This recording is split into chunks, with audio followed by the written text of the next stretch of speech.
Hello दोस्तों, आप सभी का स्वागत है आपके अपने यूट्यूब चैनल लर्न विद एजे पर। चलिए दोस्तों, शुरू करते हैं आज के अपने इस सेशन को और देखते हैं आज का अपना पहला प्रश्न। आज का जो अपना पहला प्रश्न है उसमें दिया गया है कि जब किसी वस्तु के विक्रय मूल्य में 164 रुपये की वृद्धि की जाती है तो 12% की हानि 8.5% के लाभ में बदल जाती है। वस्तु का क्रय मूल्य ज्ञात कीजिए। तो यहाँ पर हमसे क्या पूछा गया है? वस्तु का क्रय मूल्य पूछा गया है।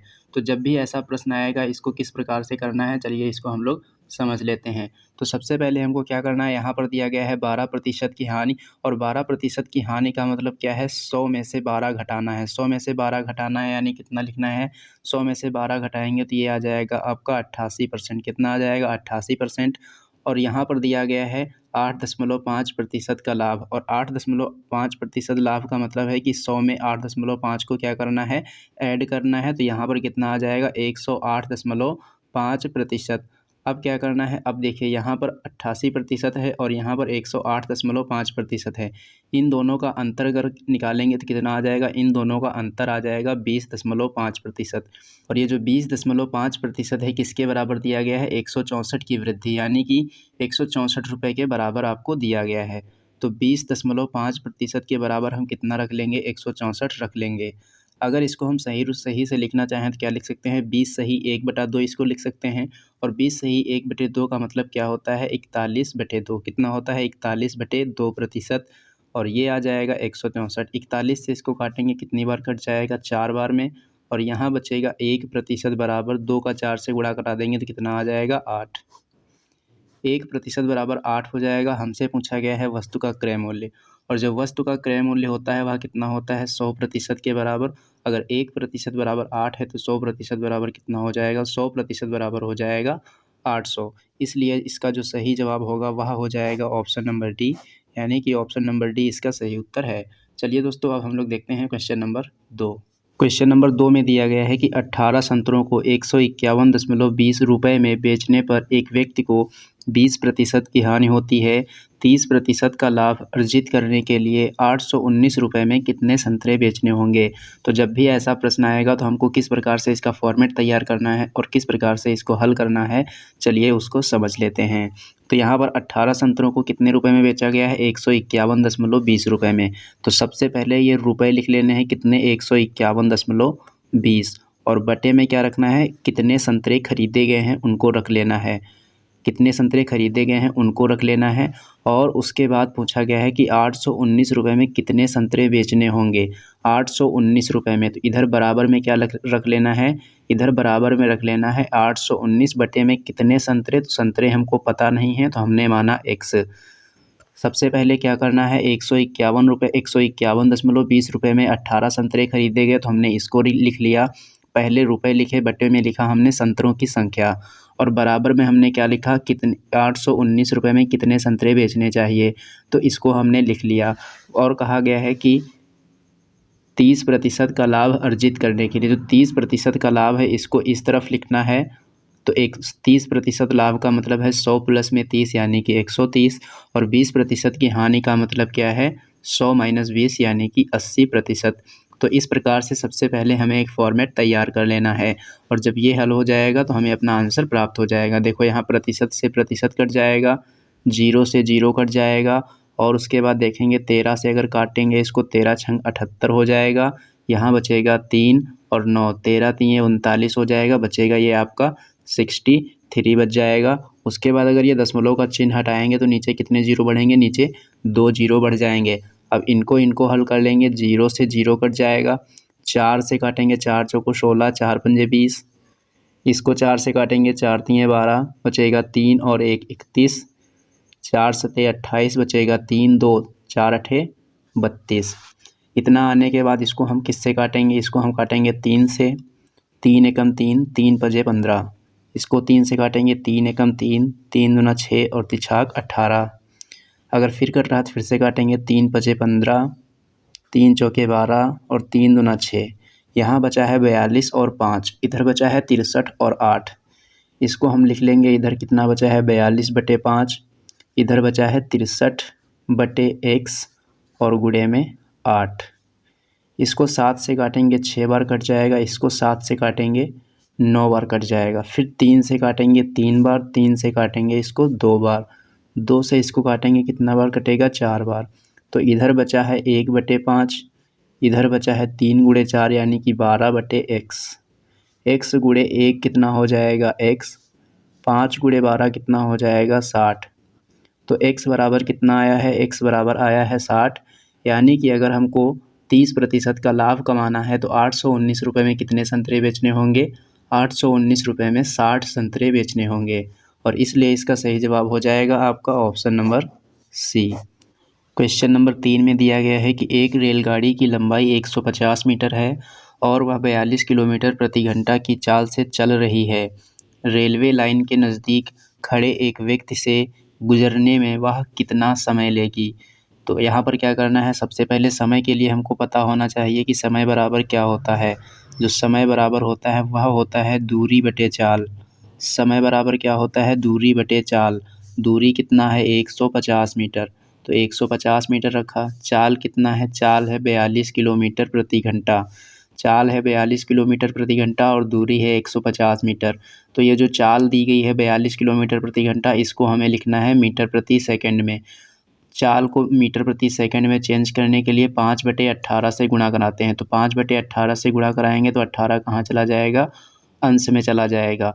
अब इसको हमें हल करना है। 6 से काटेंगे 3 बार, 6 से काटेंगे 7 बार, 5 से काटेंगे इसको 30 बार। तो ऊपर कितना आ जाएगा, 30 गुना 3 यानी कि 90, और 90/7। आगे हल करेंगे तो ये कितनी बार भाग चला जाएगा, ये चला जाएगा 12 सते 84 और 13 सते 91। तो ये कितनी बार जाएगा, 12 बार जाएगा। 12 सते 84, शेषफल कितना बचेगा 6। तो 12 सही 6/7 सेकंड लगेंगे। कितना समय लगेगा, 12 सही 6/7 सेकंड। इसलिए इसका सही जवाब हो जाएगा ऑप्शन नंबर डी। चलिए दोस्तों, अब हम लोग देखते हैं क्वेश्चन नंबर 4। क्वेश्चन नंबर 4 में दिया गया है कि एक कक्षा में 4 विद्यार्थी के प्राप्तांक क्रमशः 72, 60, 63 और 65 हैं। उनका औसत प्राप्तांक क्या होगा। तो औसत प्राप्तांक क्या होता है, औसत प्राप्तांक क्या होता है, सबसे पहले जितनी भी संख्याएं दी गई हैं उनको हमें जोड़ना पड़ता है, यानी इन सभी को हम जोड़ेंगे। तो यहाँ कितना आ जाएगा, 2, 3, 5 और 5 10, कैरी आएगा 1, 1, 7, 8, 8, 6, 14, 14, 6, 20, 20 और 6 26। ये कितना आ जाएगा 26। औसत निकालने के लिए सभी अंकों को क्या करते हैं, जोड़ते हैं, सभी संख्याओं को जोड़ते हैं और हमारे पास कुल संख्याएं कितनी हैं उससे भाग दे देते हैं। तो संख्याएं कितनी हैं, 1, 2, 3, 4, 4 संख्याएं हैं तो 4 से भाग दे देंगे। 4 से भाग देंगे कितनी बार जाएगा, 4 छंग 24, यहाँ बचेगा 2 और 4 पंजे 20। तो 260 को 4 से भाग देंगे कितना आ जाएगा 65। यानी कि इन सभी संख्याओं का औसत कितना होगा, इन सभी संख्याओं का औसत होगा 65। सही जवाब हो जाएगा ऑप्शन नंबर बी। चलिए दोस्तों, अब हम लोग देखते हैं क्वेश्चन नंबर 5। क्वेश्चन नंबर 5 में दिया गया है कि 45 किलोमीटर प्रति घंटा की रफ्तार मीटर प्रति सेकंड में कितनी होगी। तो हमने अभी आपको बताया है, जब भी चाल आपको किलोमीटर प्रति घंटा में दी जाए और उसको कहा जाए कि मीटर प्रति सेकंड में चेंज कीजिए, तो मीटर प्रति सेकंड में चेंज करने के लिए 5/18 से गुणा करा देते हैं। 45 किलोमीटर प्रति घंटा था और इसमें 5/18 से हम जब गुणा करा देंगे तो ये चाल आ जाएगी आपकी मीटर प्रति सेकंड में। 9 से काटेंगे ये 2 बार कटेगा, 9 से काटेंगे ये 5 बार कटेगा। 5 गुना 5 कितना होता है, 5 गुना 5 होता है 25 और बटे में है 2। 25 को 2 से भाग देंगे कितना आ जाएगा 12.5। और ये चाल किस में आई है, मीटर प्रति सेकंड में, इसलिए इसका सही जवाब हो जाएगा ऑप्शन नंबर ए। ये दोस्तों, अब हम लोग देखते हैं क्वेश्चन नंबर 6। क्वेश्चन नंबर 6 में दिया गया है कि राम और मोहन की आय में 8:3 का अनुपात है। यदि उनकी आयों में अंतर 1000 रुपये हो तो राम की आय कितनी होगी। तो यहाँ पर राम और मोहन की आय का अनुपात कितना दिया गया है, राम और मोहन की आय का अनुपात दिया गया है 3 और इन दोनों की आयों में जो अंतर है कितना दिया गया है 1000। तो 8 और 3 का अंतर कितना है 5 और 5 बराबर कितना दिया गया है 1000। तो 1 बराबर कितना हो जाएगा, 1 बराबर हो जाएगा 200। हमसे पूछा गया है राम की आय। राम की आय कितनी है 8, तो इसमें 8 से गुणा करा देंगे तो ये कितना आ जाएगा 1600। कितना आ जाएगा 1600। तो सही जवाब हो जाएगा इसका ऑप्शन नंबर बी। ये दोस्तों, अब हम लोग देखते हैं क्वेश्चन नंबर 7। क्वेश्चन नंबर 7 में दिया गया है कि एक दुकानदार किसी वस्तु के अंकित मूल्य पर 20% की छूट देता है, फिर भी उसे 20% का लाभ होता है। यदि दुकानदार छूट ना दे तो उसे कितने प्रतिशत का लाभ होगा? तो इसके लिए आपको ये वाला एक रिलेशन याद रखना है, MP/CP वाला। MP/CP में जो संबंध होता है क्या होता है? 100 प्लस माइनस प्रॉफिट या लॉस परसेंटेज और बटे में 100 माइनस डिस्काउंट परसेंटेज। ये आपको याद रखना है। अगर ये आपको याद रहेगा तो ऐसे प्रश्नों को आप बहुत आसानी से कर सकते हैं, वो भी कम समय में। MP/CP यहाँ पर क्या दिया गया है देखो, एक दुकानदार किसी वस्तु के अंकित मूल्य पर 20% की छूट देता है और छूट वाला कहाँ पर आता है? नीचे, यानी कि 100 माइनस डिस्काउंट परसेंटेज। कितने प्रतिशत की छूट देता है? 20% की। तो 100 में से 20 घटा देंगे, कितना आ जाएगा? 80। यहाँ पर क्या दिया गया है? 20% का लाभ। लाभ दिया गया है तो जोड़ेंगे, अगर हानि होती तो घटाते। लाभ है 20% का तो 100 प्लस 20 कितना हो जाएगा? 120। 40 से काटेंगे 3 बार, 40 से काटेंगे 2 बार। मार्केट प्राइस इसका कितना है? 3। कॉस्ट प्राइस इसका कितना है? 2। कहा गया है कि यदि दुकानदार छूट ना दे तो उसे कितने प्रतिशत का लाभ होगा? छूट ना दे मतलब 3 अगर लिखा हुआ है 3 का ही बेचे। तो देखो 2 का ख़रीदा है, 3 का अगर बेचेगा तो लाभ कितने का होगा? 1 का। बटे में क्या रहेगा? बटे में रहेगा हमेशा CP। और प्रतिशत निकालने के लिए 100 से गुणा। 100/2 करेंगे, कितना आ जाएगा? 50%। तो अगर वह दुकानदार किसी भी प्रकार की छूट नहीं देगा तो उसे कुल मिलाकर लाभ कितना प्रतिशत होगा? 50% का लाभ होगा। इसलिए इसका सही जवाब हो जाएगा ऑप्शन नंबर C। ये दोस्तों अब हम लोग देखते हैं क्वेश्चन नंबर 8। क्वेश्चन नंबर 8 में दिया गया है कि अहमद ने 1440 रुपये 5% वार्षिक दर से तथा 1600 रुपये 4% वार्षिक दर से उधार लिए, तो 3 वर्ष बाद उसे कुल कितना ब्याज देना पड़ेगा? तो यहाँ पर कुल ब्याज पूछा गया है तो हमको साधारण ब्याज निकालना है। अहमद ने 1440 रुपये, देखो 1440 रुपये कितनी रेट पर? 5% वार्षिक दर पर, और कितने वर्ष के लिए? 3 वर्ष के लिए।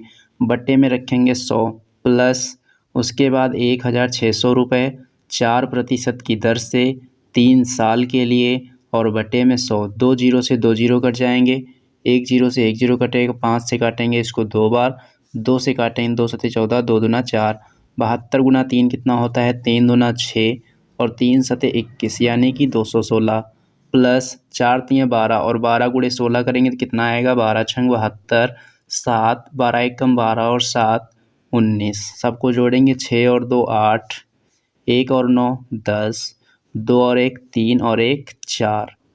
तो यहाँ पर कुल ब्याज कितना देना पड़ेगा? कुल ब्याज 408 रुपये देना पड़ेगा।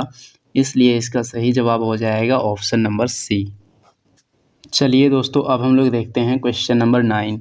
क्वेश्चन नंबर 9 में दिया गया है कि 0.5 को 0.125 से जब डिवाइड करेंगे तो कितना आएगा? तो यहाँ पर 0.5 दिया गया है और बटे में क्या रहेगा? 0.125। दशमलव से दशमलव हटा देंगे तो ऊपर कितने जीरो बढ़ जाएंगे? 2 जीरो। 2 जीरो क्यों बढ़ गए? क्योंकि नीचे 3 अंक थे और ऊपर 1 अंक था, तो नीचे अंकों की संख्या ज़्यादा थी। कितनी ज़्यादा थी? 2 अंकों की, तो ऊपर 2 जीरो बढ़ गए। अब इसको हल कर लेंगे, कितनी बार कटेगा? 25 पंजे 125 और 25 दूना 50। फिर 5 से काटेंगे तो कितनी बार कटेगा? 5 एकम 5, 5 चौके 20। तो कितना आएगा? ये आ जाएगा आपका 4। इसलिए इसका सही जवाब हो जाएगा ऑप्शन नंबर D। दोस्तों अब देखते हैं क्वेश्चन नंबर 10। क्वेश्चन नंबर 10 में दिया गया है कि एक दुकानदार एक वस्तु पर उसके क्रय मूल्य का 3/4 भाग अंकित करता है। यदि वह अंकित मूल्य पर 40% लाभ लेकर उस वस्तु को बेचे तो उसे कितने प्रतिशत का लाभ या हानि होगी? तो यहाँ पर दिया गया है कि जो क्रय मूल्य है, एक दुकानदार एक वस्तु पर उसके क्रय मूल्य का 3/4 भाग अंकित करता है, यानी कि अंकित मूल्य और क्रय मूल्य, अंकित मूल्य और क्रय मूल्य, इनका जो अनुपात है कितना है? क्रय मूल्य का 3/4 अंकित करता है, यानी अगर ये 3 है तो ये कितना होगा? 4, क्योंकि क्रय मूल्य का जब 3/4 निकालेंगे तो कितना आएगा? 3 आएगा। अगर इनके अनुपात की बात करें तो हम 300 और 400 भी लिख सकते हैं, लिखेंगे क्यों? क्योंकि प्रतिशत निकालने में आसानी हो जाएगी। अब कहा गया है कि यदि वह अंकित मूल्य पर 40% लाभ लेकर उस वस्तु को बेचे, तो अंकित मूल्य कितना है 300, और 300 पर 40% लाभ का मतलब क्या है 140/100। 2 जीरो से 2 जीरो कट जाएंगे, 14 तिये कितना हो जाएगा 42, यानी कि 420। खरीदा कितने का था 400 का, बेचा कितने का है 420 का। लाभ कितना हुआ? लाभ हुआ यहाँ पर आपको 20 का। किस पर हुआ है? 400 पर। और प्रतिशत निकालने के लिए 100 से गुणा करा देंगे। 2 जीरो से 2 जीरो कट जाएंगे, 4 एकम 4, 4 पंजे 20। तो ये कितना आ जाएगा 5%। तो उससे कितने प्रतिशत का लाभ हुआ है? 5% का लाभ हुआ है, यानी कि सही उत्तर होगा ऑप्शन नंबर सी।